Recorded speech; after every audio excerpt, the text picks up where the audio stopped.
Hi, I'm Fazil, Mihlar, editorial page editor of the Vancouver Sun, and today I'm joined again by Harvey Enchin, who wrote a column on what the business prospects are of Tiger Woods after his tarnished image after the scandal. Harvey, he tees off on Thursday at Augusta.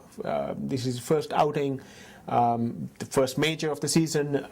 If Tiger manages to focus and in fact win this tournament, is that going to do anything to his reputation, his marketability, and how do you think companies are going to react to that? Well, frankly, all Tiger had to do was show up. The audience is going to be at record levels. Right. The cost of advertising on the Masters immediately jumped when he announced that he would play. I don't think he has to win to hang on to his sponsors.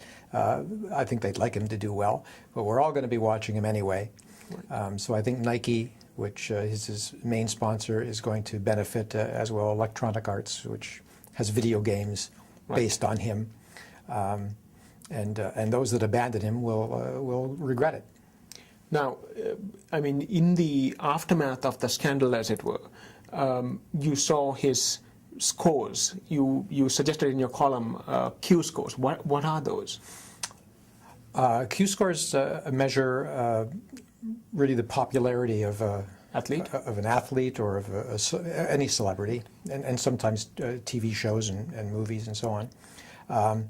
And his Q score dropped quite dramatically after the revelations, but there's the potential for it to come back strongly. We've seen other athletes, other celebrities who've run into difficulties. Like Kobe Bryant. Like Kobe Bryant is a very good example where his Q score dropped like a stone, sponsors abandoned him, and he was out in the doghouse for a little while there, but now is back. His Q scores are, I'm told, 60% back from back from where they were, or to where they were, and he's now up there with Michael Jordan as one of the high income earning athletes. Right. He apparently has the best-selling jersey in the NBA.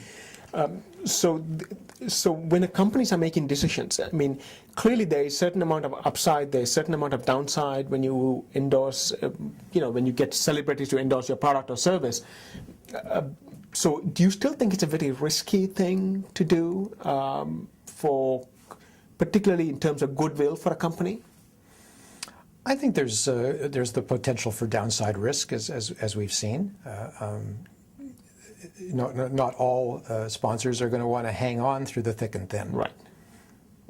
But he is such a big name, he's beyond golf, right? I mean, he's kind of transcended golf. Mm-hmm. So if he starts winning, clearly people are going to focus on his winning ways, as it were, and his act of contrition, as it were, in terms of the, the press conference on Monday. Well, as one analyst told me, Tiger Woods is golf. And, right. And certainly without Tiger, there is no Nike golf. There is no golf game that people are going to want to play. And there's no broadcast that anybody would want to watch. Right. So clearly he's still a good bet.